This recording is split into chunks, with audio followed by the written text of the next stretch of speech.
শাহিদ, ঢাকায় মশলার বাজার তো চড়া, আমরা রিপোর্টটি থেকে দেখছিলাম।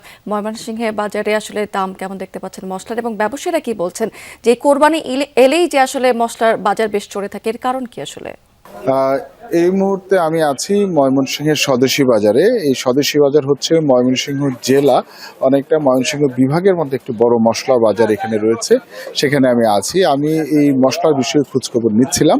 তো ময়মনসিংহে এই মশলার বাজারে আমি যেটি দেখেছি যে এখানে গত এক সপ্তাহের মধ্যে যে তারতম্য হয়েছে খুব একটা বেশি তা না। এখানে তেজপাতা 160 টাকা কেজি বিক্রি হচ্ছে, মরিচের গুঁড়া 360 টাকা বিক্রি হচ্ছে, ধনিয়া 250 টাকা বিক্রি হচ্ছে, হলুদ 340 টাকা বিক্রি হচ্ছে।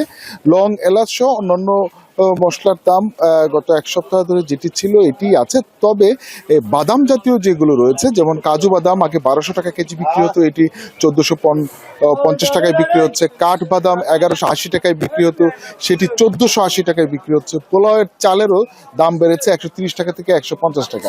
আর বিশেষ করে শুকনা মরিচ যেটি রয়েছে, এখানে বিভিন্ন এই শুকনা মরিচের মধ্যে কিন্তু প্রকার ভেদে 50 টাকা করে বেড়েছে। তো আমি এখানে যারা ব্যবসায়ীরা রয়েছেন তার সাথে কথা বলেছি। তারা যেটি বলছেন যে এই মুহূর্তে যে বাড়তি দাম যেটি হচ্ছে সেটি হচ্ছে পরিবহন খরচ বেড়ে গেছে, এই ধরনের অজুহাত দিয়ে তাদের এই দাম বাড়ানো হয়েছে। যতটুকু দাম বেড়েছে এখন পর্যন্ত সেটা হচ্ছে তেল পাওয়া যাচ্ছে না বা পরিবহন সংকট, এই ধরনের অজুহাতটি তারা বলছেন।